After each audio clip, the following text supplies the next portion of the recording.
Padre, del Hijo y del Espíritu Santo. Amén. Queridos hermanos, saben que desde el inicio de la vida de Cristo nuestro Señor, el demonio intervino después de su ayuno de 40 días y 40 noches. Y bien, el demonio intervino para probarlo quién era, porque cuando vio este joven judío, santo, de oración, de penitencia, imagínense ayunar 40 días y 40 noches, no es cualquier cosa. Entonces el demonio desde el inicio intervino para ver quién era Cristo, porque no sabía, pensaba que era un hombre de Dios, sí, un santo sí, pero no sabía que era Dios encarnado, porque Dios, lo divino, no se ve, que quede claro esto, es importante saberlo. Lo divino, la gracia, no cae bajo los sentidos, es otra cosa, ¿sí? Es espiritual y no cae bajo los sentidos. Entonces, desde el inicio, el demonio vino en la vida de nuestro Señor y rápidamente suscitó a los fariseos, a los sacerdotes, a los teólogos canonistas de esta época, que llamamos los saduceos o los fariseos, los suscitó para pelear contra nuestro Señor. Y finalmente van a agarrarle un odio tan grande que van a hacer el pecado más grande que existe en el mundo, pecado contra el Espíritu Santo. Pecado contra el Espíritu Santo. El único pecado es el pecado que niega la realidad, la verdad manifiesta. Ellos sabían, por ser especialistas de la Sagrada Escritura, sabían que cualquiera no hace lo que Cristo hace. Y si no fuera hombre de Dios, si no fuera realmente Dios, ok, no saben que es Dios encarnado, hasta ahí les concedemos la cosa. Pero ellos que observaban su vida de una manera tan atenta, podemos decir, pasean el microscopio sobre todas sus acciones y palabras, y no encontraron nada, a tal punto que nuestro Señor un día los desafió: ¿quién de ustedes me acusará de pecado?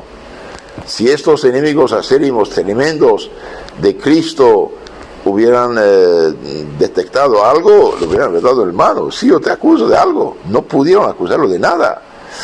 Y sin embargo van a atribuir sus milagros a Belzebub, al demonio. Es que algo tremendo, algo realmente tremendo.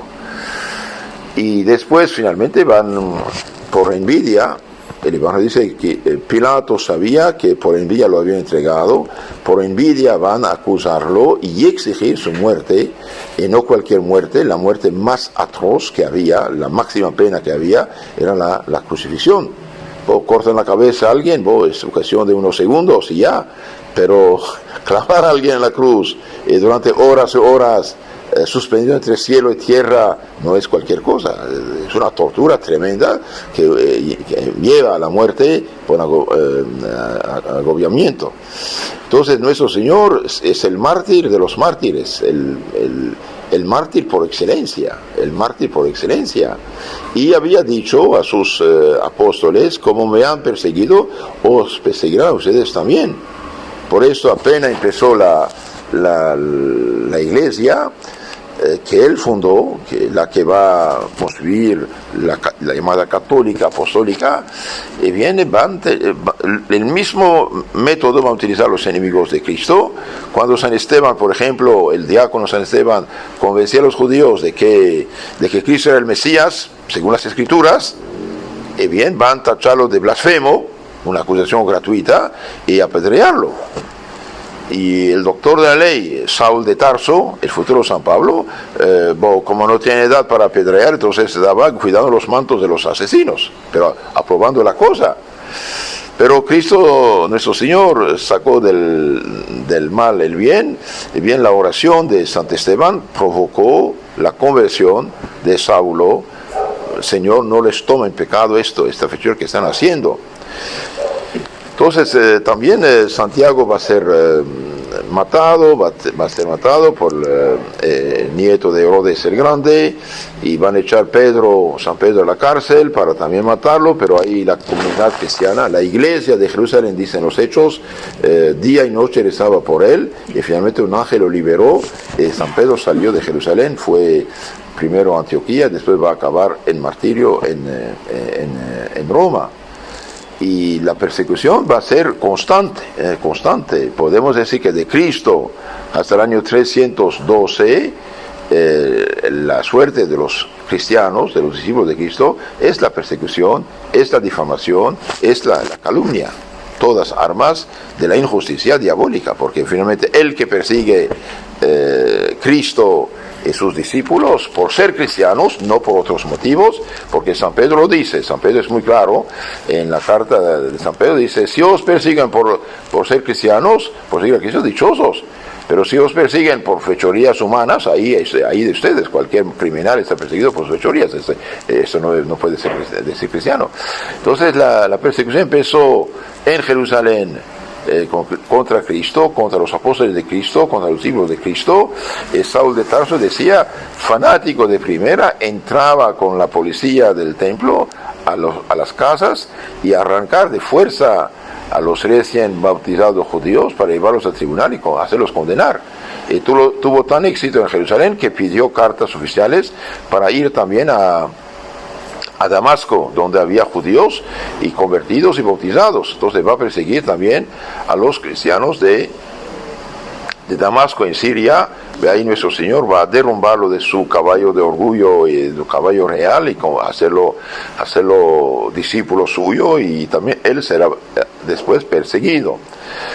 En el Imperio Romano también hubo persecuciones, bastante tiempo. La persecución oficial empezó el año 64, cuando el emperador Nerón, que se creía poeta, ¿y cuál poeta?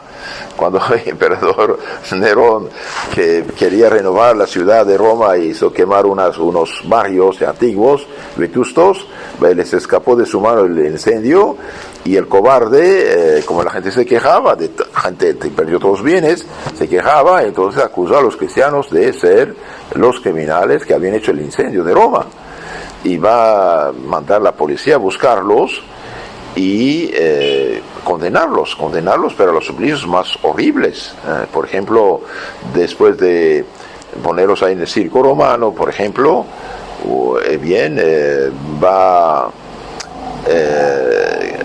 ¿cómo se llama? Vestirlos de piel de ovejas recién matadas y echar sobre ellos perros hambrientos para morder de un perro, no es cualquier cosa, que Dios nos libre, ¿no? Y matarlos ahí.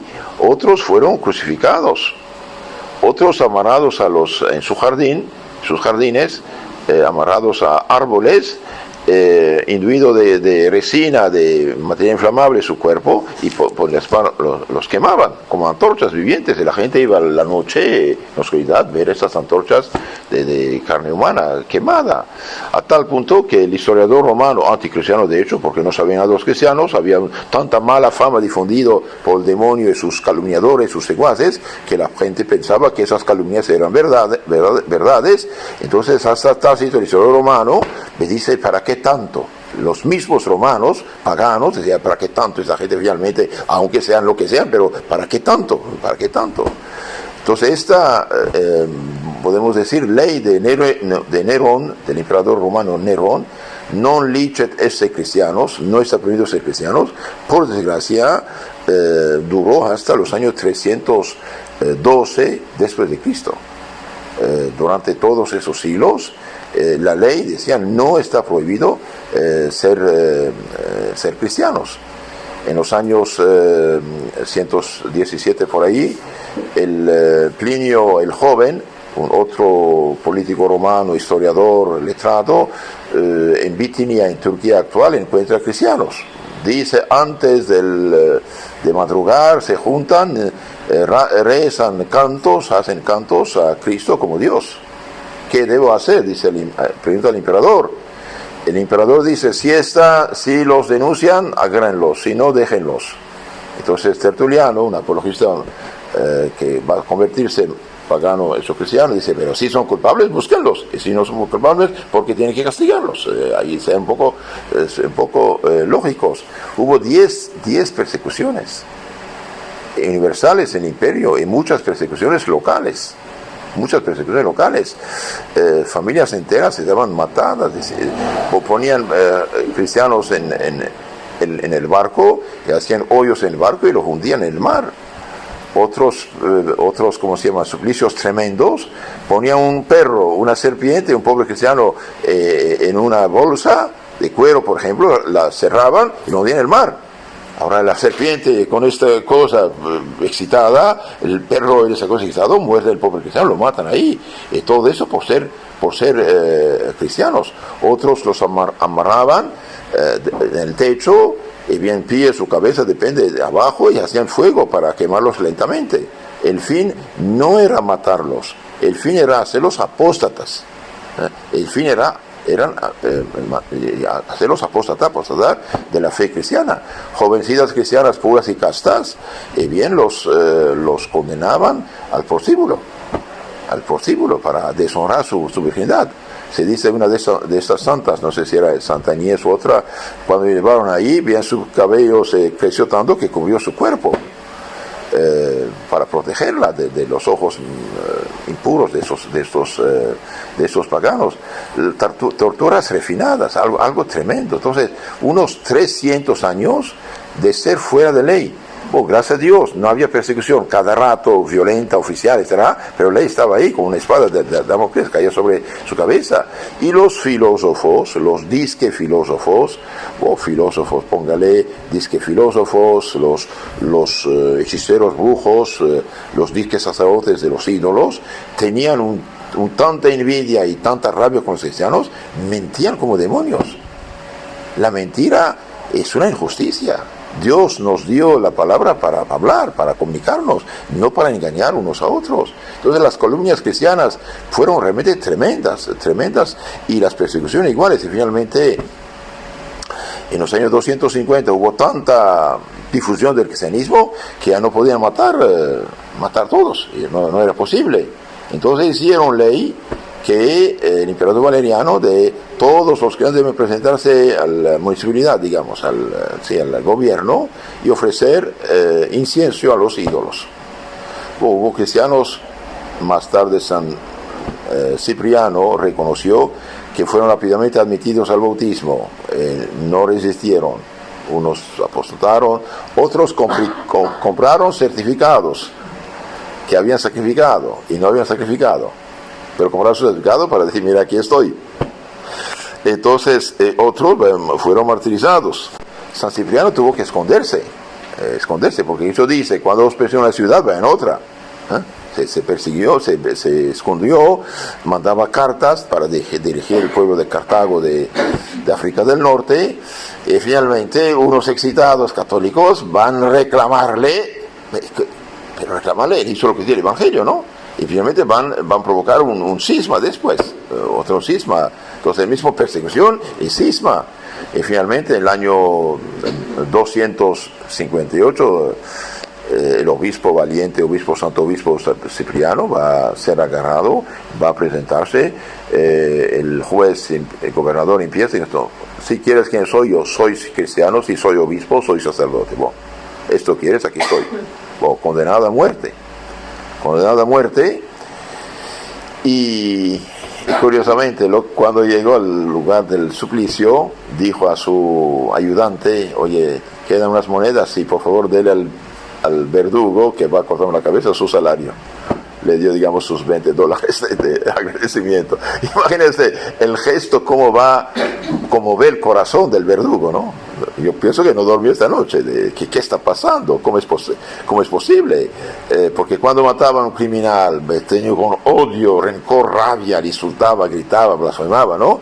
Y cuando el juez decía al cristiano, están condenados, decía, Deo gracias. Deo gracias. Tenemos también un poco antes Santa Perpetua y Felicidad. Entonces, persecuciones tremendas, dije. el emperador Valeriano, que persiguió a los cristianos, fue contra los persas. Irán de hoy fue vencido y servía de escalera al rey persa para subir a su caballo. Entonces el emperador romano, esclavo, persiguió a los cristianos, vencido por los persas paganos, el día tenía que bajar su cabeza y el otro subía sobre sus hombros para subir a su caballo en menosprecio. ¿Por qué? Porque también hay castigo de los perseguidores. Hay un autor cristiano, Lactancio, que escribió de la muerte de los perseguidores, que explica cómo los que persiguen la iglesia bien tienen sus castigos también. Entonces, finalmente la grande persecución tuvo lugar de 303 a 312, la de Diocleciano. De hecho, Diocleciano en 305 tuvo que renunciar, pero siguió la persecución. Y esta persecución fue causada por una bruja.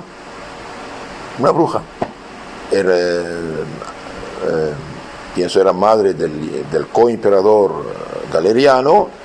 Los dioses están enojados porque dejaron su culto, se fueron cristianos. Y finalmente impulsan a Diocleciano a hacer un edicto de persecución, y ahí realmente fue terrible. ¿Por qué? Porque ya decenas de miles eran cristianos, especialmente en Oriente, en Siria, en Egipto, en Asia Menor, que es Turquía actual. Se hizo Turquía desde el año 1100, después, antes de todo eran cristianos. Y bien, persecución tremenda, a tal punto que en Turquía actual hubo una ciudad entera quemada, con todos sus habitantes, todos matados. Desde ahí los ponían en barcos enteros, los hundían, masacre, deportación, esclavitud, cortaban aquí los tendones de las piernas, los sacerdotes ponchaban un ojo, los mandaban a las minas a trabajar, etcétera. Y exigían dos cosas de ellos. Además de la apostasía, exigían la Sagrada Escritura y la vida de los santos, de los mártires. Los romanos eran muy jurídicos, son conocidos por su derecho romano, ¿no? Entonces, cuando un mártir pasaba el juicio, bien, el secretario ahí del juez tenía que escribir pregunta y respuesta. ¿Qué pregunta el juez y qué contesta el cristiano? Y oficial, todo oficial, ¿no? Y los cristianos, pagando algo de dinero, tenían una copia. Y había también en la asamblea cristiana que tomaban nota, ¿no? Que tenían una memoria extraordinaria en esta época también. Entonces nos dejaron lo que llamamos los actos de los mártires. Unos cristianos tenían que entregar la Biblia, la Sagrada Escritura, que es nuestro libro santo, no de los protestantes, que nacieron de nosotros por rebeldía tonta de Lutero.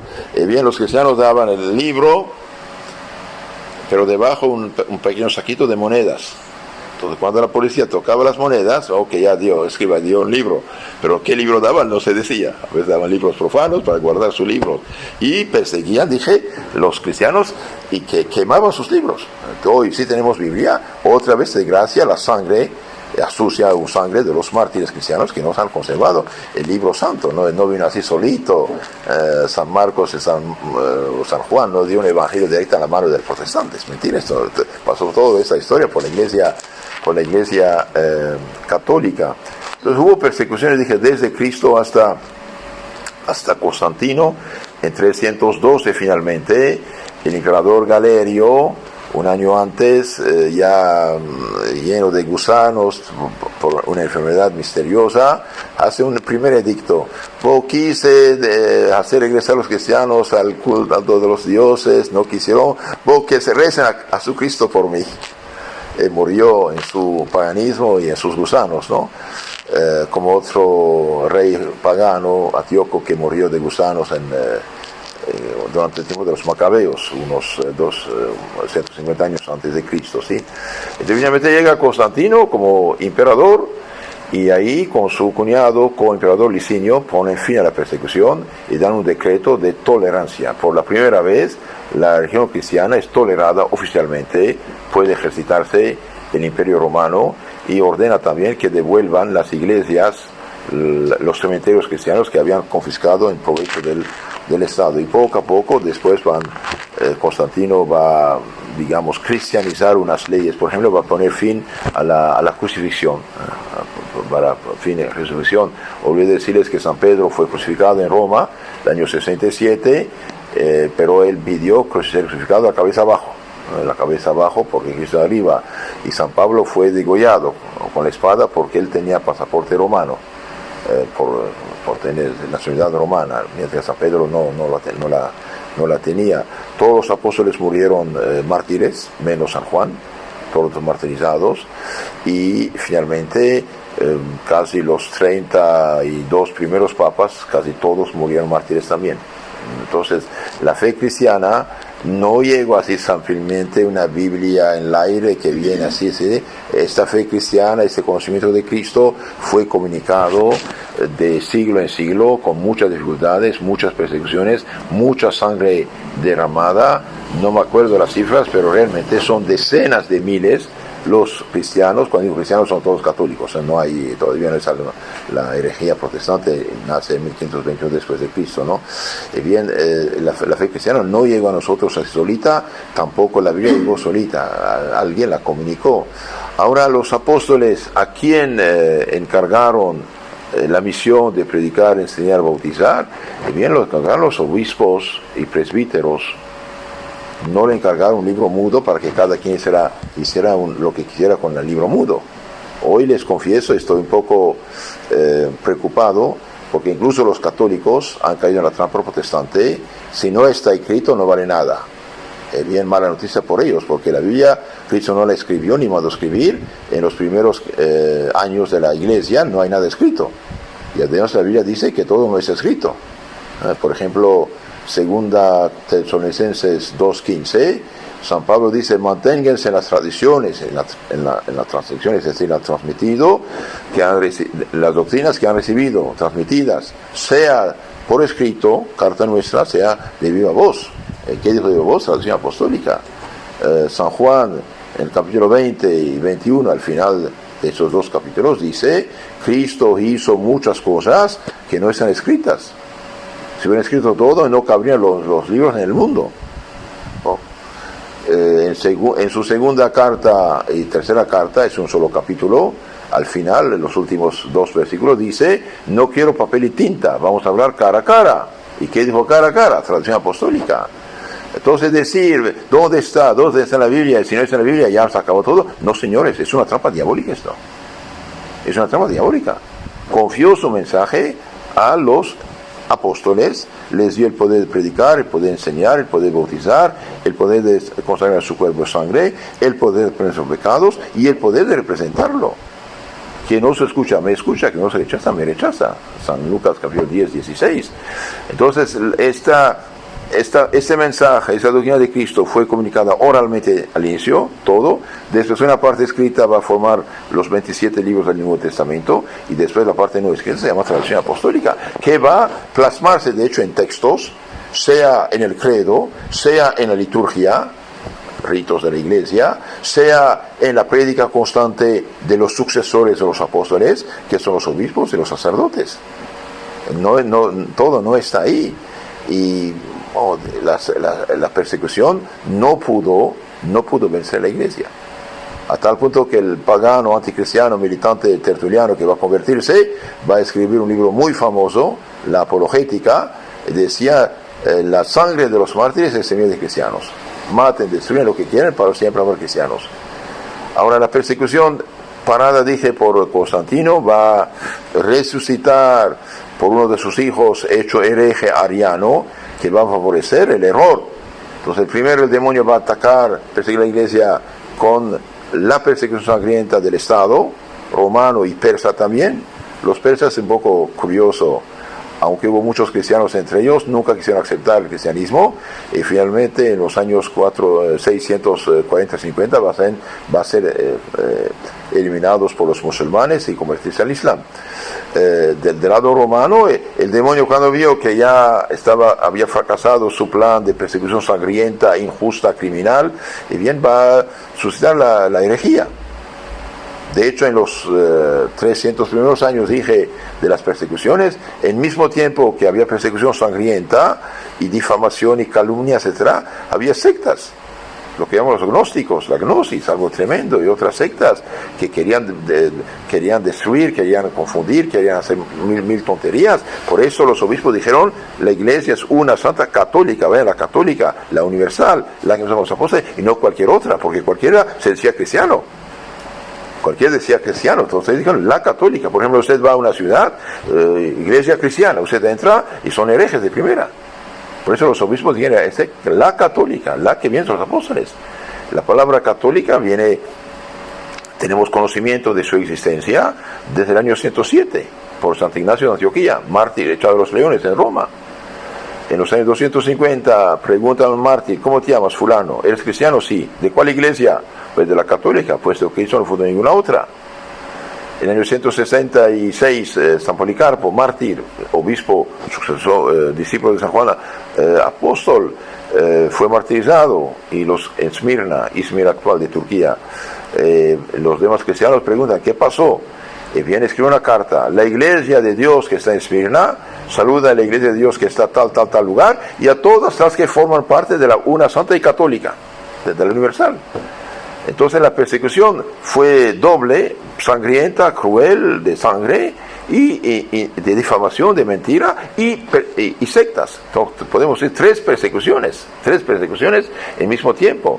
Después de Constantino, por gracia, el demonio va a suscitar la herejía de Ario, que va a negar la divinidad de Cristo, diciéndose cristiano, nada menos negar la divinidad, la Santísima Trinidad. Y por esto los obispos, los sacerdotes arianos, que finalmente habían tomado casi el 90% de la Iglesia Católica, por el apoyo de Constancio, hijo de Constantino, ariano, y bien, daban la comunión en la mano y de pie, porque no creen en Cristo Dios. En este caso, los católicos comulgaban de rodillas en la boca. Y las persecuciones después del fracaso del arrianismo, gracias a la resistencia tenaz, enérgica de unos pocos católicos y de unos pocos obispos, entre ellos San Atanasio, San Hilario de Poitiers, San José de Vercelli, etc., la fe católica va a triunfar con el apoyo del católico Teodosio el Grande, en el Concilio de Constantinopla 381, y después van a venir los bárbaros que van a derrumbar el imperio de Occidente. Una parte estaba evangelizada en la herejía ariana, y los bárbaros vándalos, por ejemplo, godos, visigodos, van a tomar España, van a tomar África del Norte, y van a perseguir a los católicos, a tal punto debilitaron la iglesia de África del Norte, que más tarde, cuando vino el Islam, ya no hubo grande resistencia, aunque sobrevivió hasta los años 1000 más o menos, algo, y ahora no queda nada, persecución. Y después, ¿qué otros problemas va a tener la iglesia? La herejía, arianismo va a ser eliminado, va a nacer el monofisismo. El monofisismo que dice que Cristo solamente es Dios, la humanidad más o menos la eliminan, y van a hacer el nestorianismo, que ponen en Cristo dos personas en lugar de una. Lo real católico es Cristo, es Dios hecho hombre, una persona divina con dos naturalezas, humana y divina.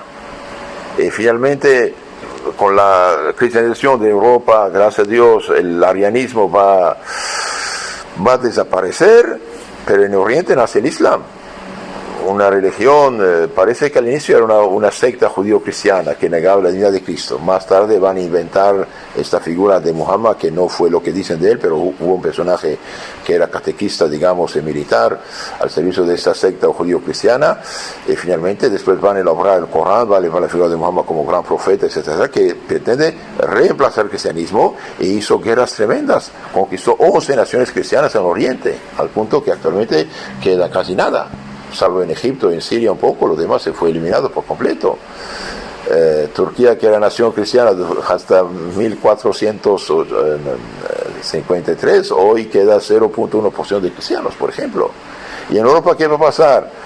Por desgracia, los políticos van a intervenir, van a exigir privilegios, van a exigir derechos, nombrar a sus hijos, sobrinos como obispos, arzobispos, etcétera, etcétera. De ahí llega una decadencia, porque el muchacho no tenía vocación ni aptitud a veces, aunque a veces hubo casos buenos también.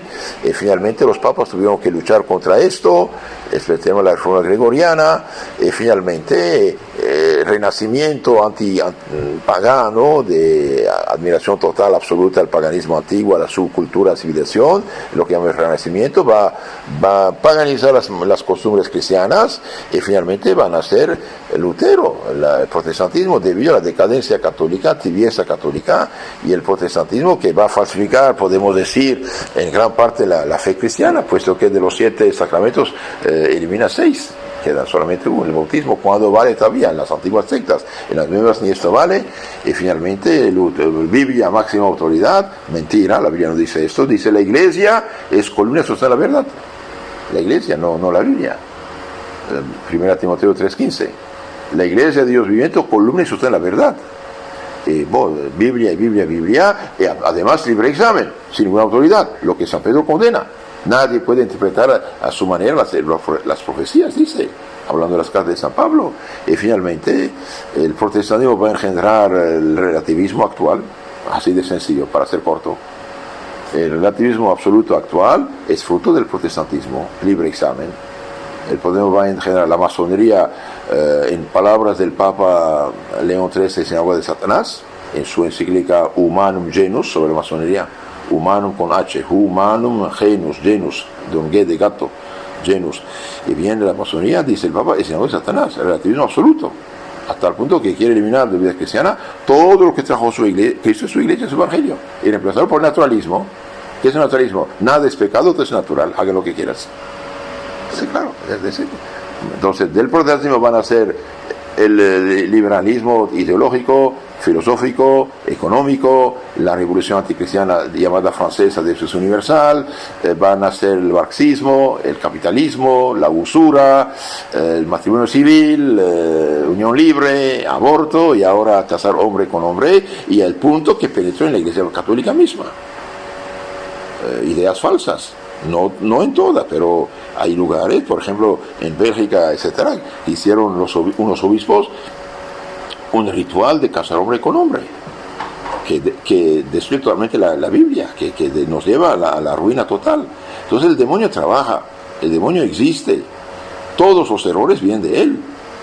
Debido a la debilidad humana, los hombres colaboran, pero vienen de él. Quiere, ahora cuando no puede eliminar físicamente a los cristianos, ¿qué hace?